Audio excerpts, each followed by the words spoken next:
두 분과 함께 나눠볼 얘기는요. 안전사고에 대한 사업주의 책임을 강화하는 중대재해기업처벌법 관련 이슈입니다. 예. 오늘이 충남 태안화력발전소 협력업체 비정규직 노동자죠. 김용균 씨가 사고로 참변을 당한 지 2년이 되는 날입니다. 예, 사실 제2의 김용균을 좀 막아야 된다라는 의미로 좀 많은 중대재해기업처벌법이 논의되어 왔고 많은 분들이 좀 염원을 했지만 통과되지 못했습니다. 관련 법이 계류되는 동안에도 사실 또 많은 사고가 있기도 했고요. 노무사님, 실제 이 산재 사고 얼마나 많은 편인지 저희가 한번 수치로 한번 들어볼까요? 네, 일단 우리나라가 OECD 국가 중에 1위예요. 산재 사고가 1위입니다. 네, 그만큼 관리가 안 되고 있다고 봐야 될 것 같고 전체 산재 사망 사고가 지금 855명 정도가 작년에 이제 2019년 수치인데요. 전체 산업재해 전반에 질병으로 인한 사망까지 같이 포함을 하게 되면 실제 2,000명 정도가 훨씬 넘는 수치를 보이고 있습니다. 이게 어느 정도냐면 지금 3시간마다 한 분이 돌아가시는 사망의 사건이 있는 꼴이고요. 네. 질병까지 또는 부상까지 포함하면 5분에 1명씩 다치는 꼴이라고 생각해 보시면 될 것 같습니다. 지금 제조업에서 우리가 IT, 금융 쪽으로 넘어감에 따라서 제조업이 많이 축소가 됐음에도 불구하고 이런 사건들이 계속 있다는 것은 분명히 어떤 보완책이 필요하다고 보여지거든요. 그래서 그런 부분에 대해서 이 위험성을 제고하자는 지금 목소리가 나오고 있는 점입니다. 네. 산재 사고 OECD 1위고요. 네. 뭐 통계 시작 이후 조금씩 줄어들고 있다곤 하지만 정말 여전히 많은 분들이 사고로 목숨을 잃고 있습니다. 저희가 오늘 다뤄볼 중대재해기업처벌법 이게 어떤 내용인지 조금 짚어주실까요? 네, 중대재해기업처벌법은 그 산업재해뿐만이 아니고 최근에 세월호라든지 그런 일상재해도 전부 다 기업이 이제 포함이 되어 있단 말이죠. 근데 기업에 대한 처벌이 이제까지 실효성이 많이 약했다는 것입니다. 그래서 그것들을 처벌을 강화하고 기업의 책임 주체를 훨씬 더 명확하게 하자. 예. 이런 것들이 이제 골자로 나와 있는 것이고요. 특히나 지금까지의 이 산업재해 책임을 노동자, 개인의 위법 행위로 봤던 경향이 있었는데 그것들보다 기업 내 위험관리 시스템의 부재라든지 조직의 교육이라든지 안전 불감의 조직 문화 이런 것들이 복합적으로 작용한 기업의 책임이라는 것으로 다시 한번 정의를 하고 처벌을 강화하는 법안입니다. 예. 이게 이제 2년 전에 고 노회찬 정의당 의원이 발표를 한 법안인데요. 법안은 아까 말씀드린 것처럼 사업주 그리고 경영 책임자를 형사처벌을 하게 됐고 또 관련해서 의무적으로 이거를 판단하고 모니터링해야 될 공무원에 대한 처벌도 같이 포함되어 있다고 보시면 되겠습니다. 네. 사실 산재 사고가 나면 정말 많이 듣는 표현 중에 하나잖아요. 뭐 예견된 인재였다. 이런 부분을 보면 참 많이들 안타까워하는 것 같습니다. 결국은 좀 예방할 수 있는 부분인데도 업체 측의 이 잘잘못 좀 컸다. 이런 뜻으로도 직결이 되는데 정기국회를 앞두고요. 민주당, 국민의힘, 정의당, 새정당의 대표가 모두 한 목소리로 대표를 했던 부분이 바로 이 중대재해기업처벌법입니다. 그동안 국회 문턱을 계속 넘기가 어려웠는데 이유가 궁금하네요, 평론가님. 일단 뭐 20대 국회 같은 경우는 동물국회, 식물국회 5명이 있었습니다. 그만큼 법안 통과율이 낮기도 했었고요. 또 특정 정치적 쟁점이 되는 법안이 우선 통과가 되면서 소외됐던 법안 중에 하나입니다. 그리고 반대 목소리가 있었던 것이 이것이 만약에 국회 문턱을 통과하게 되면 어떤 기업의 활동이 위축될 가능성이 있다. 이런 이유 때문에 반대가 됐었던 거죠. 그러면서 이제 21대 국회에 접어들면서 정의당이 6월에 이 법안 1호로 발의를 했던 거죠. 중대재해기업처벌법. 그리고 나서 9월에 이낙연 대표가 대국민 발표를 통해서 이에 관련해서 상당히 힘을 실어주는 발언을 했습니다. 꼭 통과시키겠다는 의지를 관철을 시키겠다 뭐 이런 식의 발언을 했었는데 이때만 해도 상당히 분위기가 좋았어요. 근데 10월 달 돼서 또다시 이건 기업에 너무나 큰 부담을 주는 거다. 이런 목소리가 나오기 시작했고요. 그리고 민주당 내에서도 사실 의견이 엇갈렸던 것이 이낙연 대표 같은 경우는 이 중대재해법 꼭 통과시키겠다라는 목소리를 강하게 냈지만 김태년 원내대표 같은 경우는 이 산업안전보건법, 산안법이라고 하죠. 일부 개정을 하는 것이 어떻겠느냐 이런 목소리가 나왔습니다. 예. 그러니까 당 내에서 이렇게 다른 의견을 조율할 만한 리더십이 부재했다는 것도 큰 원인이라고 볼 수 있고요. 그리고 중요한 게 사실 이 중대재해법과 관련해서 상당히 이례적으로 국민의힘과 정의당이 손을 맞잡았거든요. 근데 우리가 다들 아다시피 이 정의당 같은 경우는 뭐 이 노동자를 대변하는 정당이라고 볼 수 있지만 국민의힘은 그와 다르죠. 기업의 입장을 대변하는 정당이었습니다. 보수 정당이었기 때문에 서로 결이 다른 정당이 이렇게 손을 맞잡는 일이 흔치 않았어요. 예. 뭐 제 기억으로는 거의 없었다고 생각을 하는데 이렇게 손을 맞잡게 되면서 사실은 뭐 국민의힘이 이 어떤 중도층을 공략하기 위한 꼼수가 아니냐, 전략이 아니냐라는 목소리도 있었지만 그런 전략적 베이스를 갖고 있다 하더라도 이게 다수의 노동자들한테는 상당히 이로울 수 있기 때문에 저는 바람직한 일이라고 봤거든요. 그런데 가장 중요한 건 의석수로만 본다면 민주당이 협조하지 않으면 이 법안은 국회 문턱을 넘을 수가 없습니다. 네. 이런 현실적인 한계가 있는데 민주당이 적극적인 입장을 견지하지 않았어요. 소극적이었기 때문에 여전히 국회 문턱 통과가 되지 못했던 거죠. 네, 안타깝네요. 이렇게 모두가 한 목소리를 내고 있다는 건 아마 사태가 그만큼 심각하다라는 걸 방증하는 것 같고 지금까지 산재 사망 사고가 아마 계속 발생을 한 건 처벌이 좀 약해서였던 건 아닌지 궁금한데요. 네, 산업재해로 노동자가 죽더라도 기업에 대한 처벌 수위가 높다라고 결코 볼 수가 없습니다. 통계 자료를 보면요, 일단 산업재해 보건법의 위반에 따른 재범률이 지금 97%나 돼요. 그러니까 이 말은 허술한 곳에서 계속 사고가 발생하는데 재발의 방지 대책이 없다는 거죠. 네. 그리고 관계자가 실형받을 확률이 지금 0.4%밖에 안 됩니다. 그러니까 사실은 솜방망이 처벌이라는 그 사태에 대한 내용이라고 볼 수 있겠고요. 그리고 산업재해로 노동자가 사망했을 경우에 얼마나 가장을 잃을 이제 그럴 확률이 되게 높잖아요. 예. 그럼에도 불구하고 그에 대한 벌금이 1인당 450만 원 정도밖에 안 되는 수치예요. 실제 여러분들께서 아시는 사례를 좀 들어드리면 2016년에 구의역에서 김군이 사망사고가 있었습니다. 네네. 이때 원청이었던 서울 메트로가 무혐의 처분 받았고요. 2018년에 김용균 비정규직 일명 하청업체 비정규직 직원이 사망하던 사건이 있었습니다. 이때 역시나 한국서부발전 그리고 한국발전기술이 무혐의 처분을 받았습니다. 그리고 2011년에는 사기업 중에 이마트에서 총 4명이 사망하는 사건이 있었는데요. 이때도 역시나 벌금이 200만 원 수준으로 머물렀습니다. 예. 그런 것들 봤을 때는 지금 사전 예방도 안 되고 사후 처벌도 약하기 때문에 기업들은 이거를 지켜야 되는 그런 유인이 부족하다. 그에 따라서 처벌도 강화해야 되고 사업주의 의무적인 그런 법적인 징계도 강화해야 된다라고 봐야 되는 사항입니다. 예, 정말 뭐 솜방망이 처벌이 많네요. 재범률이 무려 좀 97%라는 게 저는 좀 생각보다 충격적인 것 같습니다. 정당별로 이제 중대재해법 발의를 했다고 아까 말씀하셨는데요. 비슷한 듯 약간씩 좀 다르다고 합니다. 온도차를 좀 짚어보고 싶은데 가장 적극적인 정의당에서 강은미 의원이 발의한 내용부터 좀 짚어주시죠, 평론가님. 일단 강은미 의원이 이 법안 발의를 했을 때 법안의 취지가 그러니까 지금 처벌 강화가 기준이 된 거잖아요. 네. 그러니까 오히려 처벌을 강화해야만 그 처벌을 면하기 위해서 이전에 이제 사전 의무를 이행할 것이다. 이런 목소리로 처벌을 강화하게 됐다라고 취지를 설명하고 있는데 내용 제가 말씀을 드리면 안전관리 책임 주체를 이제 기업 또 경영 책임자로 명시를 하고 있습니다. 그러니까 현행법을 보게 되면 이 단순히 안전관리자에게만 책임이 부여돼 있거든요. 그래서 실제로 이 사업장에서 산업재해가 발생했을 경우에 사업주에게 형사처벌을 하기가 상당히 어렵습니다. 네. 그리고 또 안전사고로 인한 중대재해를 기업 범죄로 처벌하겠다 이렇게 돼 있고요. 특수고용 노동자 중대재해에 대한 사업주 책임을 명시하고 있습니다.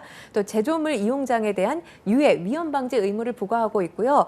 또 이게 지금 누군가가 사망을 하거나 또 상해를 당하게 되면 분쟁이 발생할 경우에 노동자나 유족이 이 입증 책임을 져야 되거든요. 그렇기 때문에 사실 입증하기가 곤란했었죠. 네. 이걸 이제 사업주와 법인, 기관이 지도록 하고 있고요. 원청 처벌 역시 가능케 하도록 하고 있습니다. 그러니까 하청, 재하청이 이루어지게 되면 사고가 발생했을 때 책임 소재 규명하기가 상당히 어렵습니다. 예. 이걸 바로잡기 위해서 구체적으로 원청 사업주에게도 의무를 부과하고 있습니다. 뭐 국민의힘 그리고 정의당, 더불어민주당이 각각 낸 이 양형 기준은 서로 달라요. 뭐 어느 정도, 그러니까 정의당이 가장 뭐 양형 기준이 높다고 볼 수 있는데 그런데 이건 사실 조율 얼마든지 할 수 있는 부분이었죠.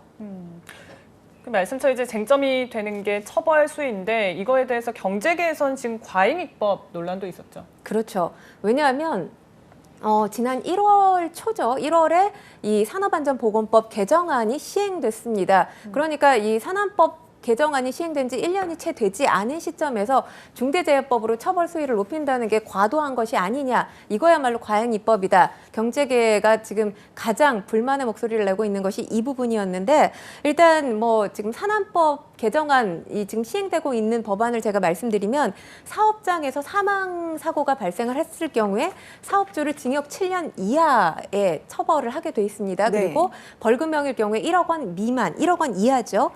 이렇게 처하게 돼 있는데 지금 이제 현재도 사업장에서 뭐 사망 사고가 발생을 했을 경우 거의 해외 사례는 1년 이하의 처벌을 하게 돼 있어요. 거기와 비교했을 때 이 산안법만 하더라도 상당히 강력한 처벌이 규정돼 있다고 볼 수 있죠. 그래서 이 재계 관계자들이 내고 있는 목소리를 말씀드리면 법이 없어서 사고가 발생하는 게 아니라는 거죠. 그리고 처벌이 위에 또 처벌을 강화하는 식으로 처벌만 강화하는 게 중요한 게 아니라 현행법이 현장에서 잘 작동되도록 노력하는 그 노력이 중요하다라고 얘기하는 목소리도 있고요. 또 한 가지는 이제 사업장에서 사고가 발생했을 때마다 처벌 수위만 강화하게 된다면 이런 인식은 처벌 수위를 높임으로 인해서 발생하게 되는 어떤 부작용은 간과한 거다. 이런 목소리도 있습니다. 일단 뭐 처벌 규정 아까 제가 말씀을 드렸지만 1억 원 이하의 벌금형 또는 7년 징역 이하죠. 그런데 지금 이제 이걸 해외 사례랑 비교를 해봤을 경우에 뭐 사업주가 안전보건조치 위반을 했을 경우 일본 같은 경우는 6개월 이하 징역형 또는 벌금 50만 원 정도거든요. 그러니까 우리나라 돈으로 뭐 541만 원 정도죠. 예. 그리고 미국은 6개월 미만의 징역형 또는 벌금형으로 하면 뭐 $10,000 이하인데 이거는 우리 돈으로 한 1,130만 원 정도 수준입니다. 그리고 독일은 1년 이하의 징역형에 처하도록 돼 있는데 이것과 비교하면 강력한 처벌 규정을 담고 있는 건 사실이에요. 예. 그런데 재계가 한 번쯤 돌아봐야 될 것은 처벌 규정이 산안법 개정이 시행되면서 이렇게 높아졌다고 하지만 아까 노무사님께서 짚어주셨지만 산업재해 사고는 계속해서 벌어지고 있거든요. 그렇죠. 그 부분은 간과하고 이거 지금 과잉 입법에 대한 불만의 목소리만 더 크게 표출하고 있는 것이 아닌가라는 생각이 듭니다. 네, 확실히 좀 고용주의 목소리 좀 들어봤는데 글쎄요, 중소기업 같은 경우는 확실히 더 느끼는 체감 부담이 클 수밖에 없을 것 같거든요. 그렇죠. 그래서 근데 이제 처벌 수위가 높아진다고 해서 지금 문제가 될 게 아닌 것 같은 게 말씀하신 것처럼 이미 우리나라는 최고 수준의 처벌 수준을 갖고 있어요. 그럼에도 불구하고 발생을 한다는 것은 분명히 이 법이 도입이 되더라도 추가적인 장치들이 보완이 돼야 된다는 부분인데요. 일단 중소기업 측의 입장을 좀 들어보면요. 동아일보하고 한국경제연구원이 4년, 5년 정도를 산업재해 사망자 수가 많은 10개 이제 업종별로 한번 어느 정도 이게 비용에 부담이 되겠냐라고 물어봤을 때 18.6% 정도가 상승이 된다고 말했다고 합니다. 그리고 이 가중처벌이 되면 20%는 기업 생존에 심각한 위기 상황이 초래할 거다라고 네. 답변했다고 해요. 그래서 경제관계단체에서는 중소기업들이 지금 그러니까 대기업들은 스마트 팩토리라든지 이미 가보면 공정에 사람이 없어요. 자동화가 많이 됐다는 거죠. 네. 자동화가 안 되어 있는 중소기업들이 문제거든요. 그러니까 중소기업들이 이제 이런 거를 당연히 이제 조사할 때는 우리 기기를 다 바꿔야 된다. 스마트 팩토리 도입해야 된다라고 하니까 생산 원가가 지금 20%나 증가를 하는 거예요. 그래서 뭐 추가적으로 우리는 안전 장비에 대해서 또는 뭐 기술적인 도입에 대해서 정부의 지원이 필요하다라고 지금 언급을 하고 있는 상황입니다. 네. 이렇게 재계 입장까지 저희가 확인을 해봤는데 그러면 노무사님께서는 좀 어떻게 평가를 하십니까?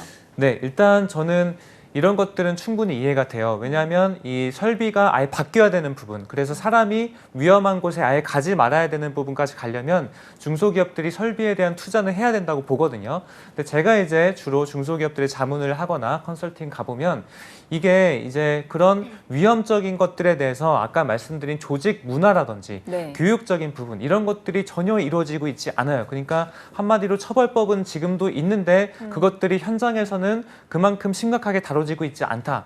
실제 산업안전보건 교육을 1년에 한 번 무조건 해줘야 됩니다. 그건 필수 교육인데 대부분의 이제 실태를 보면요. 한 20년 전에 만들어 놓은 그냥 교육을 틀어두고 한 30분 정도 재생을 해두고 그냥 사인하고 본 사람은 나가세요, 일하세요라고 지금 하는 것들이 거의 90% 이상이에요. 예. 그만큼 우리 노동자 그리고 사업주 측이 이런 산업안전에 대한 분위기가 전혀 형성이 되어 있지 않다. 그렇기 때문에 저는 이 20%를 주는 것도 좋지만 먼저 바꿀 수 있는 부분에 대해서는 바꿔야 되는데 그게 이 현재 처벌법을 통해서 강화가 됐으면 좋겠다는 의견입니다. 예. 네, 현장에서 실질적인 좀 변화가 있어야 된다라고 하셨는데 그럼 평론가님은 어떤 생각이십니까? 저도 노무사님 의견을 전적으로 동의하는데 사실 이 법조항만 보더라도 면책 조항이 있습니다. 그러니까 사전에 안전 조치를 미리 취한 경우에 그랬는데도 불구하고 만약에 산업재해가 발생을 했다면 여기에 대해서 이제 법인 경영자 모두 면책이 가능하거든요. 그런데도 불구하고 지금 뭐 이 법안 자체가 과잉 입법이다라고 목소리를 내는 건 저는 안전 조치 하지 않겠다라는 다른 말 같이 들립니다. 왜냐하면 안전 설비에 아까 비용 부담이 발생한다라는 말씀을 하셨지만 아주 간단하게 비교를 했을 때 이 산업재해를 통해서 직원 한 명이 상해 피해를 입거나 아니면 사망 사고가 발생했을 때 들어가는 피해 비용과 그리고 안전 설비, 뭐 유지 보수 비용까지 포함을 합니다. 유지 보수 비용까지 포함했을 때에 들어가는 비용 중에 어떤 게 더 크겠습니까? 예. 이건 뭐 제가 굳이 답을 드리지 않아도 명확하죠. 네. 그렇기 때문에 지금 사실 뭐 어떤 사람의 목숨을 간과한 것이 아닌가 기업에서 그렇게 생각을 하고요. 그리고 중요한 게 지금 뭐 이렇게 안전 조치, 뭐 인식의 전환이 아까 노무사님 말씀하셨지만 가장 중요하고 지금 안전 설비와 관련해서 중소기업들에는 거의 무방비 상태라고 할 수 있습니다. 무방비 상태에서 계속해서 이 기업이 진행되고 있기 때문에 이와 관련해서 제동하려는 저는 법안이 중대재해법이라고 생각하거든요. 그렇기 때문에 뭐 처벌 수위 강화하는 건 어쩔 수 없고요. 이 처벌 수위의 문제를 삼지 않으려면 말 그대로 이 안전관리 교육도 이루어져야 하는 것이고 안전과 관련한 이 설비 무조건 설치를 해야 되죠. 예, 그러니까 안전 지금 산안법 대비해서 이게 책임 주체를 명확하게 하자는 거거든요. 그러니까 지금 법 안에서는 산안법 안에서는 A라는 기계에서 만약에 한 달에 한 번씩 사망했을 경우에 그 책임 주체를 실수했다는 근로자한테 지금 씌운다는 거죠. 근데 사실 A라는 부분에 대해서 계속 사망이 나온다는 것은 실수라기 보기 어렵고 이거는 구조적인 뭔가 기계적인 결함이라든지 뭔가 이제 그 기업 내에서 조치를 안 취했다고 봐야 되는 입장의 변환이 지금 필요하다고 하는 예, 겁니다. 사실 법의 취지 자체는 공감하지 않는 분들이 없을 것 그쵸. 같아요. 많은 분들 공감하실 것 같은데 중요한 건 사실 효과, 얼마나 이게 좀 실효성이 있을 것이냐 하는 부분 같습니다. 두 분께서는 이 중대재해기업처벌법 실효성에 대해서는 어떻게 생각을 하시는지 먼저 노무사님 말씀부터 들어볼까요? 네, 일단 저는 이미 지금 처벌의 수위에 대한 것들은 큰 의미가 없다고 봐요. 왜냐하면 이미 지금도 충분히 높기 때문에 예. 다만 여기서 저희가 중대재해기업처벌법이 괜찮아 보이는 것은요. 이 하한선을 정했다는 거예요. 예전에는 최고 뭐 10억 원 정도를 해야 된다라고 되어 있는데 지금은 최소 1억 원을 해야 된다. 네. 그러니까 그게 이제 규정에 하한선이 들어갔다 보니까 이제는 무조건 이 법원에서도 1억 원 이상을 판결을 해야 된다는 거죠. 그러면 지금 아까 전에 말씀드렸지만 이마트 같은 경우에는 지금 450만 원이라는 거죠, 벌금이. 그럼 벌금이 이제 최소 1억 원이 돼버리는 거죠. 예. 그러면 그 순간 기업들은 이게 한 20배 이상이 늘어나게 되니까 네. 거기서 실효성을 좀 볼 수 있다고 보여지고요. 다만 이 처벌 규정을 강화하는 거는 왜 실효성이 없냐면요. 그 산안법이 계속 높여가고 있었어요. 높여졌는데 최근에 그 가장 높였던 그 법의 이전과 이후를 보면요. 높인 이후에 건설업 재해가 20% 이상 상승됐어요. 그러니까 처벌 수위가 상한선을 계속 높여가는 것들은 의미가 없다고 보여지는 거죠. 이번에는 하한선을 정했기 때문에 그 네. 부분은 도움이 되겠다 충분히 라고 네. 생각해 봅니다. 하한선이 정해진 자체가 좀 의미가 있어서 분명히 좀 실효성이 있다라고 평가를 해주셨는데 평론가님께서는 어떻게 보시는지요? 저는 이 법이 뭐 국회부터가 아직 통과를 못했기 때문에 뭐 미리 말씀드릴 수는 없지만 모든 법의 실효성에 대해서는 저는 법원의 책임이 상당히 크다고 생각하거든요. 네. 지금 노무사님 상한선, 하한선 말씀을 하셨지만 사실 하한선보다 상한선에 가깝게 어떤 처벌이 이루어진다면 안 지키겠습니까? 왜냐하면 아까도 말씀드렸지만 산안법만 하더라도 사망사고가 발생하면 사업주가 징역 7년 이하에 처하게 돼 있잖아요. 근데 지금 같은 경우는 거의 벌금형으로 끝나게 됩니다. 그런데 사람 목숨을 사실 돈으로 살 수 없잖아요. 근데 이게 벌금형으로 끝난다는 건 이 면죄부를 상당히 가볍게 줄 수 있는 것이거든요. 그렇기 때문에 이게 실효성이 있으려면 하한선에 가깝게 어떤 처벌이 내려지는 것이 아니라 상한선에 가깝게 처벌이 내려진다면 저는 실효성이 반드시 생길 거라고 생각합니다. 네, 법의 역할. 결국에는 국회 문턱 통과하지 못했는데 뭐 앞서 민주당에서도 정기국회 통과 어려울 것이다 이런 발언을 한 바 있습니다. 지난주에 관련 공청회가 열렸는데 당시 분위기 좀 어땠을까요? 일단 국민의힘이 보이콧을 했죠. 그리고 정의당 또 민주당 그리고 관계자들, 이 관계 전문가들이 모여서 공청회가 열렸습니다. 관계자들의 목소리를 제가 전해드리면 중대재해법 일단 찬성하는 측의 목소리부터 말씀을 드릴게요.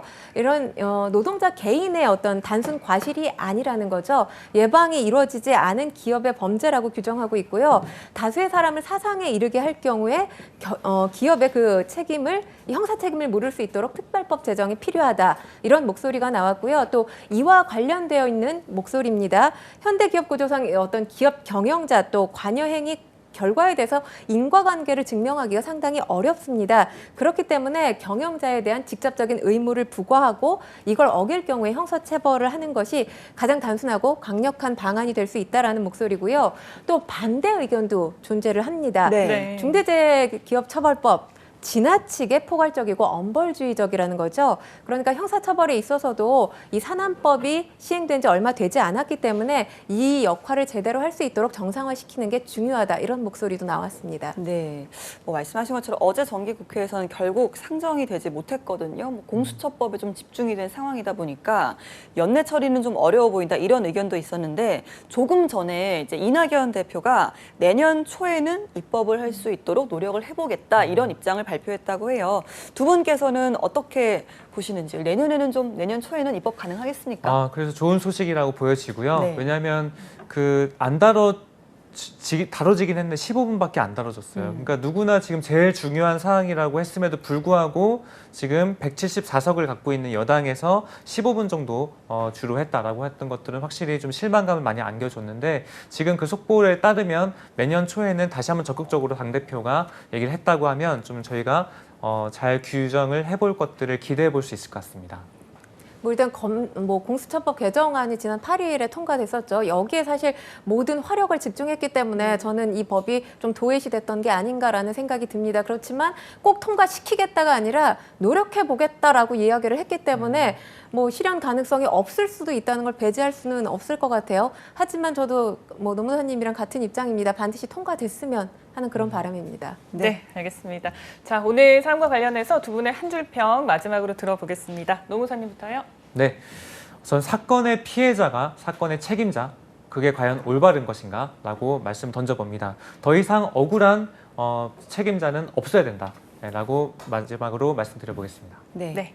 저는 국민의 생명과 안전보다 멋이 중한디. 라고 말씀을 드릴게요.